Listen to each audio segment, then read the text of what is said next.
பர்திமேயு சுவிசேஷ ஊழியங்கள் வழங்கும் நற்செய்தி நேரம். தேவ செய்தி பாஸ்டர் ஆர். அகஸ்டின். இந்த நாளில் உங்களோடு பேசி வருகிறேன். போராட்டம் எவைகளினால் வருகிறது? தீர்க்க தரிசனம் சொன்னால் கூட போராட்டம் வரத்தான் செய்யும். ஒரு போதகர் இருந்தார். அவர் சாட்சியை கேட்டபோது எனக்கு சிரிப்பு வந்துச்சு. அதை விட யோசிக்க வேண்டியது வந்துச்சு. நான் ஆரம்பத்திலே 27 பேரை கொன்றேன்னார். எனக்கு விளங்கலை. ஊழியக்காரன் 27 பேரை கொன்றீங்களா? என்னன்னா அவருக்கு 9 விதமான வரங்களும் உண்டு. ஆகையினால அவர் என்ன சொல்லிடுவார், ஒருத்தனை ஏதாவது சின்னன்னா உடனே அவர் வரத்தை வச்சு அவன் போகிற வழியில் மண் எடுத்து ஆண்டவருடைய நாமத்தில்னா அவனுக்கு எதாவது வந்துடும். கடைசியில் அவர் அதை நினச்சி வருத்தப்பட்ட நாட்களும் உண்டு. அவரே சொன்னார். ஏன்னா ஒரு சமயத்தில் இவருக்கு விரோதமாக ஒருத்தர் செயல்பட்ட போது இவர் ஒரு பெட்டிஷன் போட்டார், ஆண்டவரை என்னை எடுத்துரும். அவன் வியாதிப்பட்டு கிடந்தா 2 பேர் ஜெபம் பண்ணிக்கிட்டு இருந்தாங்க. இவரை ஜெபத்து கூட இவர் சொன்னார், நான் தான் பெட்டிஷன் போட்டிருக்கேன், முடிஞ்சா கேன்சல் பண்ணுங்கன்னார். எனக்கு அன்பார்களே, சில நேரம் தீர்க்க தரிசனங்களும் கூட போராட்டங்களை கொண்டு வருகிறது. உதாரணமாக பாருங்கள், உங்களுடைய வேதத்தை எங்கே இருந்தாலும் சரி கையில் தயவு செய்து எடுத்துக்கொண்டு 1 ராஜாக்கள் 17ஆம் அதிகாரத்திலே முதல் 2 வசனத்தை 1 ராஜாக்கள் 17ஆம் அதிகாரத்தில் 1-2 வசனத்தை அப்படி திருப்பி வச்சுக்கிறீங்களா? அப்படி எல்லாரும் தேடி எடுக்கிற வரைக்கும் சேர்ந்து பாடப்போம். அல்லேலூயா. உங்கள் துக்கம் சந்தோஷமாய் மாறும், உங்கள் கவலை கண்ணீர் எல்லாம் மறைந்து விடும்.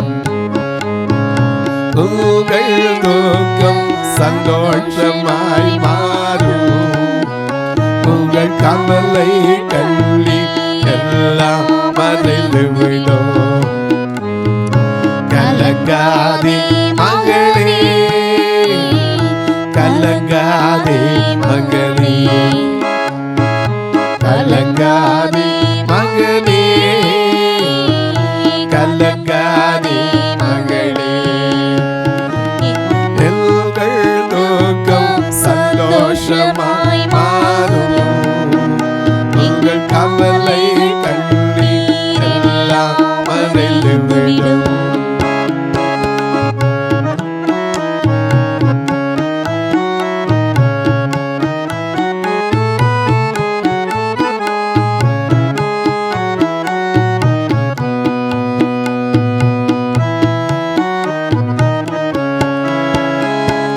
கடந்ததை நிலைத்து கலங்காதே, கடந்ததை மறந்து விடு. கடந்ததை நிலைத்து கலங்காதே, நடந்ததை மறந்து விடு. கர்த்தர் புதியன செய்திடுவார், இல்லே நீ காண்பார். கர்த்தர் புதியன செய்திடுவார், இல்லே நீ காண்பார், இல்லே நீ காண்பார்.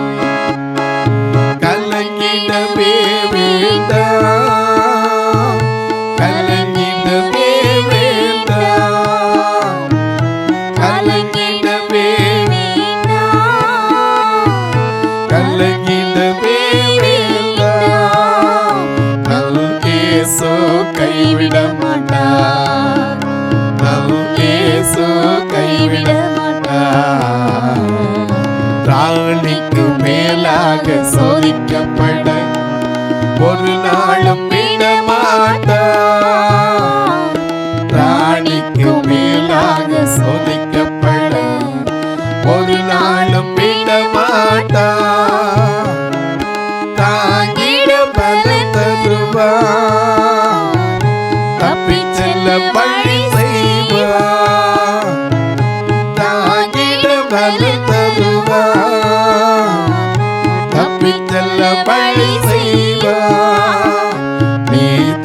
செல்ல வழி செய்வார். நீ தப்பி செல்ல வழி செய்வார். எங்கள் துக்கம் சந்தோஷமாய் மாறும். எங்கள் கவலைகள் கண்ணீரெல்லாம் மறைந்துவிடும். நல்லதோர் போராட்டம் போராடுவோம், விசுவாசம் காத்து கொள்வோம். நல்லதோர் போராட்டம் போராடுவோம், விசுவாசம் காத்து கொள்வோம். நீதியும் கிரீடமும் நமக்கு உண்டு. நேசர் வருகையில் வந்திடுவார். நீதியும் கிரீடமும் நமக்கு உண்டு. நேசர் வருகையில் வந்திடுவார். நம் நேசர் வருகையில் வந்திடுவார். நம் கலங்கிடவே மாட்டோம். கலங்கிடவே மாட்டோம். கலங்கிடவே மாட்டோம். கலங்கிடவே மாட்டோம். எங்கள் இயேசு கைவிட மாட்டார். எங்கள் இயேசு கைவிட மாட்டார்.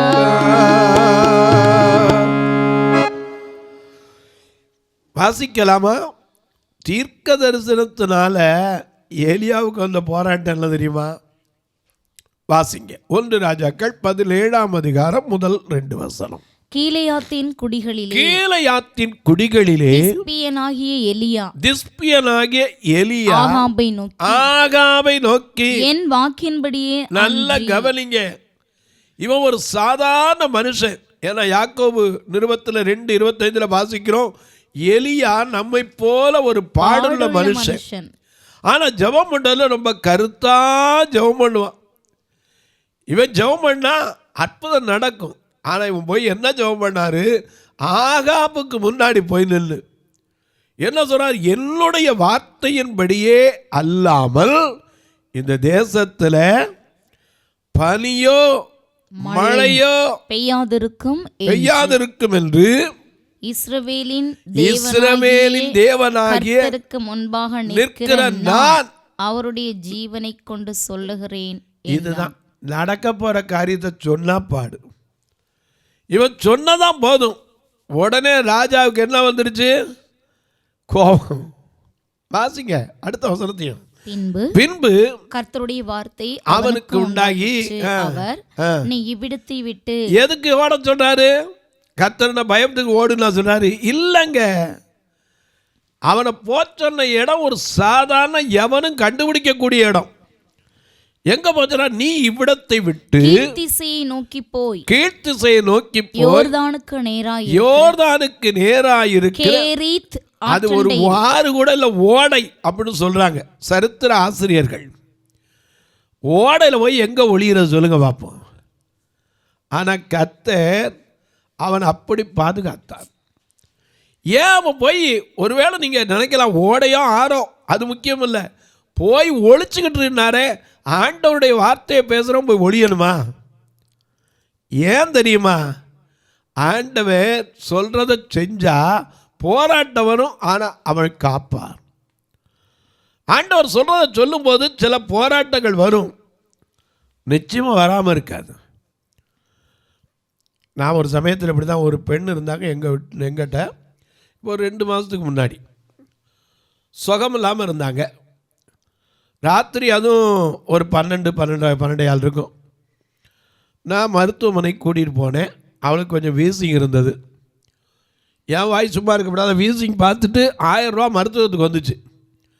அந்த பணத்தையும் கட்டிட்டோம். எங்களுக்கு பக்கத்தில் இருக்கிற தீபம் மருத்துவமனையில் பணத்தை கட்டிட்டு நான் வரும்போது சொன்னேன், என் வாயில் எப்படி வந்துச்சு நீ எனக்கு தெரியும். அப்புறம் உட்காந்து யோசிச்சு பார்த்தேன்.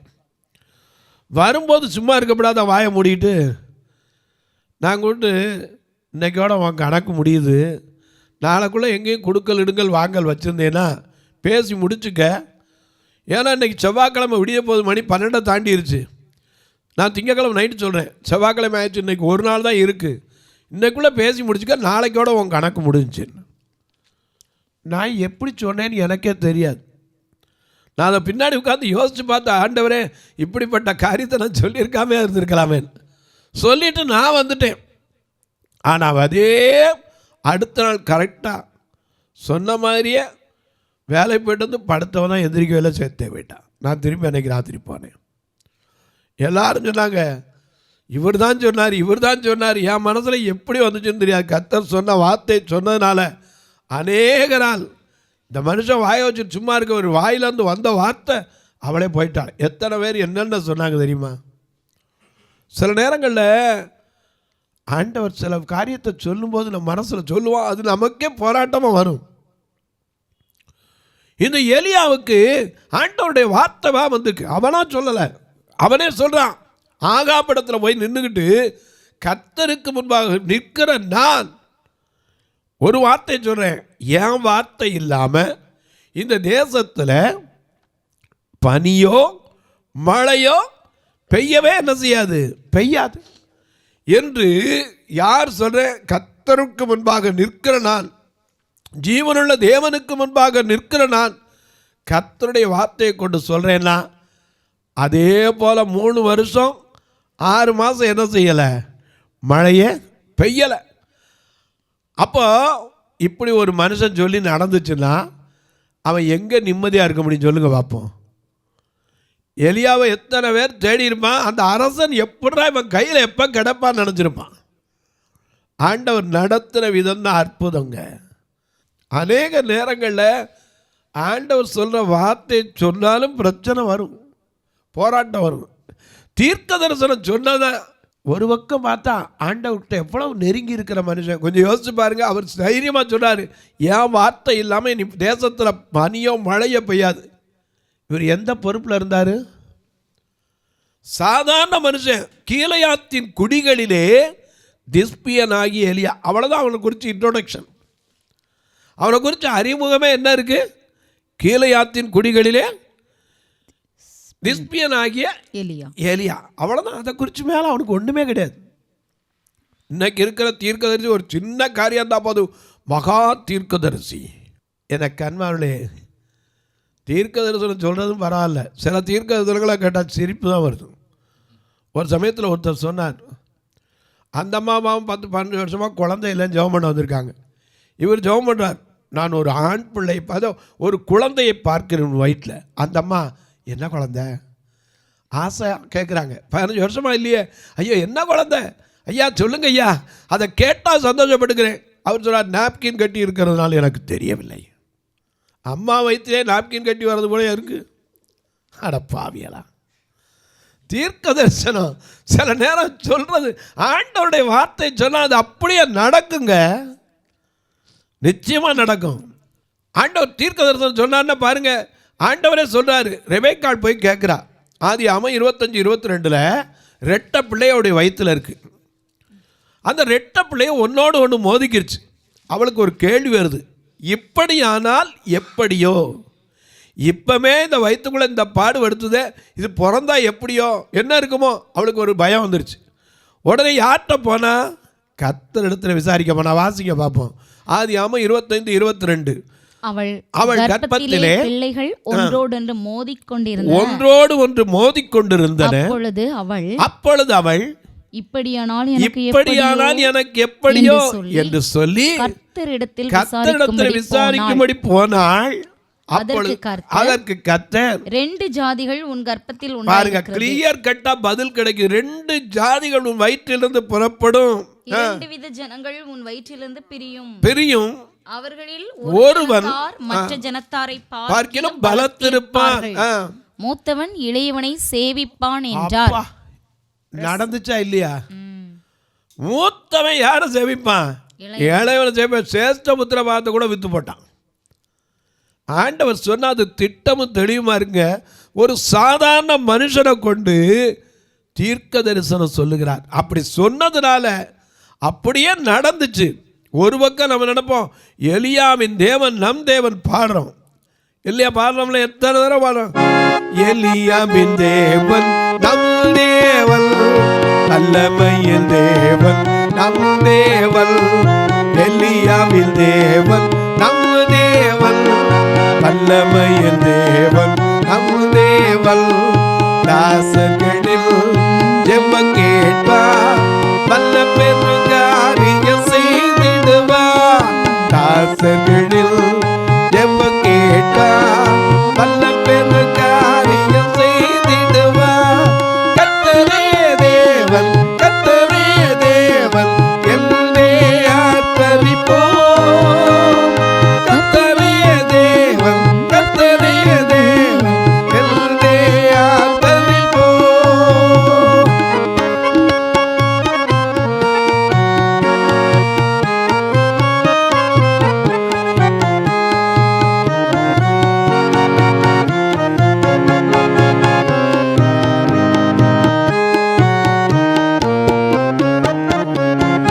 வேண்டிடும் பக்தர்களின் ஜெபம் கேட்டு பனிமழை நிறுத்தினார் வல்ல தேவன்.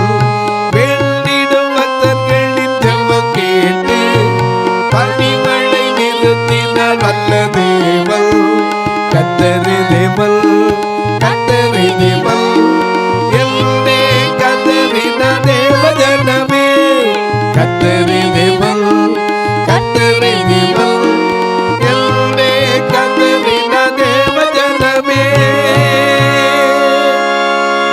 எலியாவில் தேவன் நம் தேவன் பாடுறமே, அவன் சொன்ன தீர்க்க தரிசனத்தினால அத்தனை பாடு. கேரிப்பாற்றங்கரையில் போய் எப்படா சாப்பாடு வரும், தேசத்தில் மழையும் இல்லை, தண்ணியும் இல்லை, விளைச்சலும் இல்லை. காலையிலையும் சாயந்தரமும் 3 நேரம் கூட அவனுக்கு சாப்பாடு கிடைக்கல. ஏன்னா அப்படித்தானே வேதம் சொல்லுது. கேரிப்பாறக்கரையில் போய் என்ன செய்ய, ஒழித்து கொண்டிருந்தார். அங்கே உனக்கு எதை கொண்டு போஷிப்பாரா? காகங்களை கொண்டு. காக்கா எப்படி கொடுக்கும்? காக்கா பிடிங்கிட்டு போகிறது. சாப்பிடும். காக்கா வடைய சுட்டா பிடிங்கிட்டு போகும். நம்ம சின்ன பிள்ளையிலேருந்து அப்படி தான் சொல்லியிருக்கோம். காக்காவை எதுக்காக பாடியிருக்கோம்? குழந்தைய வச்சுட்டு காக்கா காக்கா மைக்கொண்டாம்போம். இல்லாட்டி காக்கா முட்டாயை சின்ன பிள்ளையில துணியை வச்சு கடிச்சு கொடுத்துட்டு காக்கா கடி கடிச்சு கொடுத்தேன்போம். அது என்ன கடின்னு தெரியாது. அது மட்டும் இல்லை, காக்கைட்டு கற்றுக்க வேண்டிய நல்லதெல்லாம் நம்ம கற்றுக்கிற மாட்டோம். ஆனால் காக்கா கடித்ததை யாராவது சாப்பிடுவானா? வாயில் வச்சதை நீங்கள் அது வேதத்தை அப்படியே நம்ம கூட்டவோ குறைக்க கூடாது. காகங்களை கொண்டு உனக்கு போஷிக்கும்படி கட்டளை இட்டேன்னார். நம்மளா இருந்தால் கேட்டிருப்போம், எப்படியா காக்கா உண்டாரு? என்ன தண்ணி உண்டாருமா, இல்லை வாளியில் தூக்கிட்டு வருமா, இல்லை பார்சல் கட்டிட்டு வருமா? கொஞ்சம் யோசிச்சு பாருங்க, காக்கா எப்படி கொண்டாந்து போஷிக்கும்? அத்தனை கொண்டாந்து காலையிலையும் மாலையிலையும் எங்கே சாப்பாடு இருக்கு, எல்லா ஜனங்களும் பசியும் பட்டினியும் மழை இல்லாமல் அந்த நேரத்தில் அவன் எங்கே கிடக்கான்?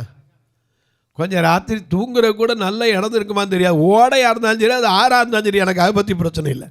அவன் எங்கே படுத்துங்கிருப்பான்? அதுவும் திறந்த வழியில். கர்த்தர் அவனை மறைச்சி வச்சு எப்படி காத்தார்? எனக்கு அன்பாவிலே அதுலேயும் பாருங்க, அடுத்த போராட்டம் இருந்த தண்ணியும் வற்றி போச்சு. உடனே கர்த்தர் சொன்னார், 9ஆம் வசனம், 1 ராஜாக்கள் 17:9 பாருங்க. நீ எழுந்து சீதோனுக்கு அடுத்த சாரிபாத் ஊருக்கு போ, அங்கே தங்கியிரு, உன்னை பராமரிக்கும்படி அங்கே இருக்கிற ஒரு விதவைக்கு கட்டளையிட்டேன். ஆண்டவர் கட்டளை ப்ரீ பிளான் பண்ணிட்டு இருக்காரு. கட்டளை இடுவேன்னு சொல்லல. என்ன சொல்லியிருக்காரு? கட்டளை இட்டேன், ஆல்ரெடி ப்ரிப்பேர்ட். நீ போ. ஏன்னா என் வார்த்தை சொன்ன எத்தனை போராட்டம் வந்தாலும் சரி, அத்தனை போராட்டத்திலையும் உனக்கு துணை நிற்பா. எனக்கு அன்பானவர்களே, அநேக நேரங்களில் நமக்கு விளங்காத காரியம் என்ன தெரியுமா? ஆண்டவர் என்ன சொன்னாலும் அது அப்படியே செய்யணும். அப்படி செய்யும்போது போராட்டங்கள் வரத்தான் செய்யும். போராட்டம் வரும். எலியாவுக்கு வந்த போராட்டம் 1ஆ 2ஆ? கர்த்தரே தெய்வம்னா அத்தனை பேரை பாகால் தீர்க்கதரிசிகளை வெட்டினா.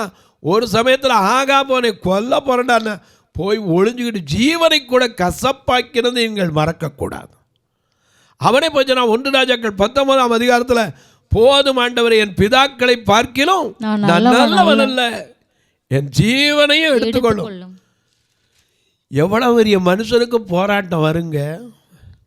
சாதாரணம் இல்லை. உங்களுக்கு எனக்கு போராட்டம் போராட்டம் சொல்கிறோமே, நல்ல போராட்டமாக தான் அமையும், கவலைப்படாதீங்க. நாம் அநேக நேரம் பாடுறோம், நல்லதோர் போராட்டம் போராடுவோம், விசுவாசம் காத்து கொள்வோம். நல்லதோர் போராட்டம் போராடுவோம், விசுவாசம் காத்து கொள்வோம். நீதியின் கிரீடம் நமக்கு உண்டு, நேசர் வருகையில் தந்திடுவார், நேசர் வருகையில் தந்திடுவார். கலங்கிடவே வேண்டாம், கலங்கிடவே வேண்டாம், கலங்கிடவே வேண்டாம், கலங்கிடவே வேண்டாம். நம் இயேசு கைவிட மாட்டார், நம் இயேசு கைவிட மாட்டார். உங்கள் துக்கம் சந்தோஷமாய் மாறும், உங்கள் கவலைகள் கண்ணீர் எல்லாம் மறைந்து விடும். கலங்காதே மகனே, கலங்காதே மகளே,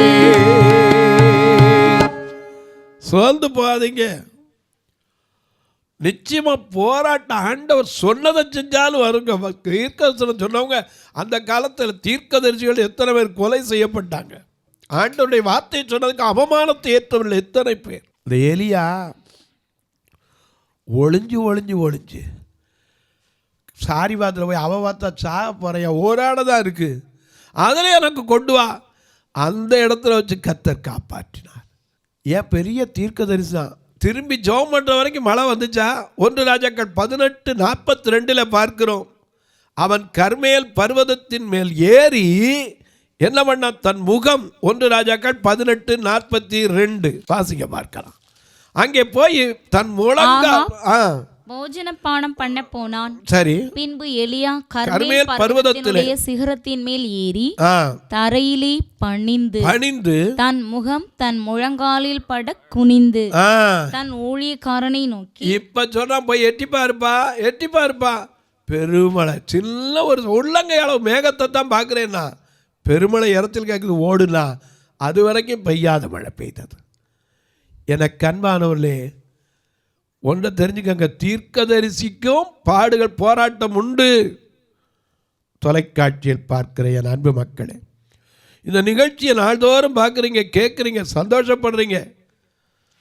ஒருவேளை போராட்டம்னா நாம் நினச்சி பாருங்க, ஆண்டவருக்காக ஊழியம் செய்தவங்களுக்கு எத்தனை போராட்டம் வந்திருக்கும். தீர்க்கதரிசிகள் இன்னைக்கு சொன்ன அந்த தீர்க்க தரிசனம் சொல்கிறதுக்கு எத்தனை பாடுகள் வந்திருக்கும். சாதாரண மனுஷனுக்கும் சரி, ஆண்டவருக்குள்ளே நிற்கிற தீர்க்கதரிசியானாலும் சரி, தரிசனம் பார்க்கிறவனாக இருந்தாலும் சரி, ஏன் வாக்கு தத்துவத்தினாலும் சரி, விசுவாசத்திலையும் போராட்டம் உண்டுங்க, மறந்துடாதீங்க. யோபு சொல்றாரு, விசுவாசத்தில் எனக்கு போராட்டத்தின் மேல் போராட்டங்கிறார். தொலைக்காட்சியில் பார்க்கிற என் அன்பு மக்களே, இந்த நிகழ்ச்சியை நாள்தோறும் பார்க்குறீங்க, கேட்குறீங்க, சந்தோஷப்படுறீங்க. தயவு செய்துக்கா ஒரு வார்த்தை ஜெபம் பண்ணுறீங்களா? ஏன்னா ஒவ்வொரு நாளும் இந்த காரியம் வரணும்னா 5000 ரூபா செலவழிக்கணும், ரெக்கார்டிங் எடுக்கணும், அதை உங்களுக்கு தொலைக்காட்சி கொண்டு வரணும். எனக்கு அன்பாலே, ஒவ்வொரு நாளும் ஆண்டவர் ஒருவரை கொண்டு தாங்குவதற்கு, தடையில்லாமல் வருவதற்கு ஜெபம் பண்ணுங்க. எத்தனையோ பேருக்கு இன்றைக்கி இருக்கலாம், அப்படி தாங்கக்கூடிய சிலரை எழுப்ப ஜெபம் பண்ணுங்க. எங்கள் சபை 2 கண்ணுதிரியாகும் சபை. அங்கே வர்ற காணிக்க கரண்ட் பில் கட்டக்கூட வராது. ஆனால் இந்த பார்வையற்ற மக்களும் ரட்சிக்கப்படணுங்கிறக்காக தான் கடந்த 32 வருஷங்களாக 92லேருந்து இன்றைக்கு வரைக்கும் கர்த்தர் நடத்தி வர்றார். எப்படி தெரியுமா? தெருவில் தான் பிரசங்கம் பண்ணிக்கிட்டு இருப்பேன். இந்த தொலைக்காட்சியில் ஒவ்வொரு நாளும் உங்கள் முன்னாடி வரதுக்கு முன்னாடி காலையிலும் சாயந்தரம் தெருவில் போய் நின்று தான் இன்றைக்கும் பிரசங்கம் பண்ணி ஆண்டவர் நடத்துகிறார். நீங்கள் இதற்காக ஜெபியுங்கள். எத்தனையோ கட்டுமான பணி கூட இன்னும் முடிக்கப்படாமல் இருக்குது. பார்வையற்ற மக்கள் திருநெல்வேலியில் வயதானவங்க தங்கியே உள்ளே இருக்காங்க. அவங்களுக்கு என்ன பல காரியங்கள் செய்யப்படணும். ஒரு அறை இருக்குது, இன்னொரு அறை கட்டணும் நான் ஆசைப்படுறேன், நடக்க மாட்டேங்குது. ஆண்டவர் நடத்துவார். ஏன்னா சகலத்தையும் அதினதின் காலத்தில் நேர்த்தியாய் செய்வார். நீங்கள் இதற்காக ஜெபியுங்க. உங்கள் பிறந்த நாள், திருமண நாள் போன்ற நல்ல நாட்களில் ஒரு நாள் உணவு கொடுக்க உதவலாம். இந்த ஆத்துமாக்களை கூட்டிகிட்டு வர்றதுக்கு மட்டும் வாரந்தோறும் 4000 ரூபாய்க்கு மேலே வேனுக்கே செலவழிக்கிறோம். அதுக்கு மேலே என்னால் முடியலை. இல்லாட்டா இன்னொரு ட்ரிப் அடிக்க சொன்னோன்னா இன்னும் கொஞ்சம் ஆட்கள் வருவாங்க. என்னால் முடியலை. ஆண்டவர் தான் வழி திறக்கணும். ஒரு மாதத்துக்கு அதே 16,000 ரூபா வந்துடுது. இந்த ஆத்துமாக்களை அழைத்து வர உதவலாம், நல்ல உணவு கொடுக்க உதவலாம், பார்வையில்லாதவங்களுக்கு கண்ணாக உதவுற ஊன்றுகோலை கொடுக்க உதவலாம். ஏன் ஒரு வேதாகமம் ஆடியோ வேதாகமங்களை கொடுக்க உதவலாம். எத்தனையோ பேருக்கு நல்ல துணிமணி கூட இல்லை. சிலர்லாம் சபைக்கு வர பார்த்தீங்கன்னா பிரசங்கி சொன்ன வார்த்தைக்கு ஆப்போசிட்டாக வருவாங்க. பிரசங்கி 9:8 வாசிக்கிற உன் தலை எண்ணெய் குறையாததாவது உன் வஸ்திரம் எப்போது வெண்மையாக இருப்பதாக. எங்கள் சபையில் அதெல்லாம் பிரசங்கம் பண்ண முடியாது. ஏன்னா அவங்களுக்கே தெரியாது. அப்படிப்பட்ட எத்தனை பேர் இருக்காங்க. நீங்களும் வாங்க, வந்து பாருங்க. கர்த்தர் ஏவினாத்தாங்களா ஒரு வேலை கேட்கலாம். ஐயா நான் பல வருஷம் பார்த்துக்கிட்டு தான் இருக்கேன், ஏதோ நாங்கள் உதவி பண்ணணும்னு நினச்சா கூட எப்படி பிரதர் ரொம்ப தூரம் வர முடியுமா?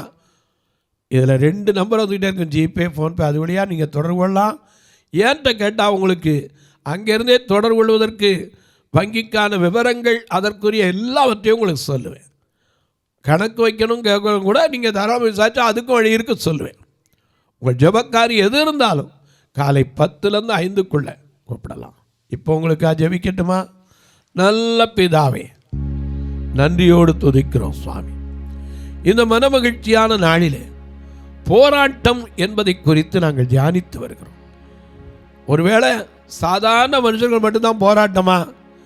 உங்களுக்கு என்னையா ஊழியக்காரங்கிறீங்க, ஊழியக்காரனுக்கும் போராட்டம் உண்டு, தீர்க்கதரிசிக்கும் போராட்டம் உண்டு, தரிசனக்காரனுக்கும் போராட்டம் உண்டு, விசுவாசத்தில் நிற்கிறவனுக்கும் போராட்டம் உண்டு, வாக்குத்தத்தத்தினாலும் போராட்டம் உண்டு. அன்பின் தெய்வமே, யார் யார் எந்தெந்த இடத்துல எந்த வியாதியின் கொடுமையினாலே போராடி கொண்டிருக்கிறார்களோ, எந்தெந்த படுக்கையில் தன் படுக்கையே நொந்து போய் படுத்து கொண்டிருக்கிறார்களோ, சுகர்னால, பிரஷர்னால, மூல வியாதியினால, இன்னும் அநேக காரியங்கள் சொல்ல முடியாத வாலிப பிள்ளைகளுக்கு கூட இன்னைக்கு வெள்ளை போக்கினாலே அவதிப்படுகிற என் அன்பு சகோதரிகளுக்காய் ஜெபிக்கிறேன். குழந்தை இல்லாதவர்களுக்காய் ஜெபிக்கிறேன். தனக்கன்பான இழந்து தவிக்கிற ஆறுதலற்ற மக்களுக்காய் ஜெபிக்கிறேன். ஒவ்வொருவருக்கும் ஆறுதலையும் சமாதானத்தை என் தேவன் தருவீரா.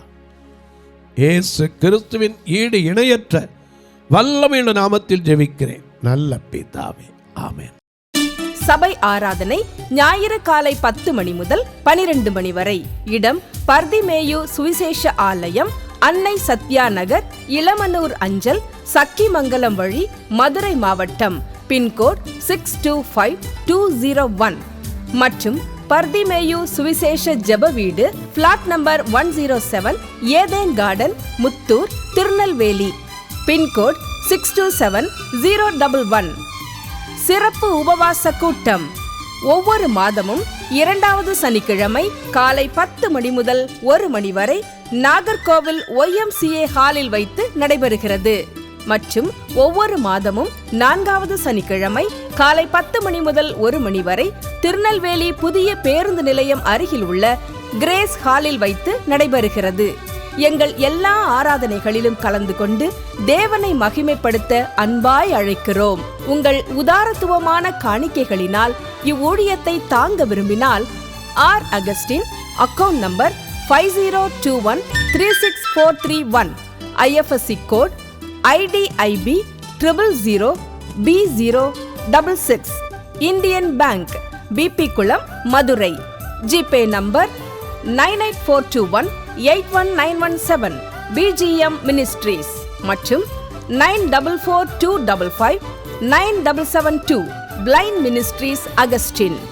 உங்கள் தொடர்புக்கு பாஸ்டர் ஆர் அகஸ்டின், பர்திமேயு சுவிசேஷ ஊழியங்கள், நாகமலை, புதுக்கோட்டை, மதுரை 625019. தொலைபேசி எண்கள் 9842181917 மற்றும் 9442559772. கர்த்தர் தாமே உங்களை ஆசீர்வதிப்பாராக.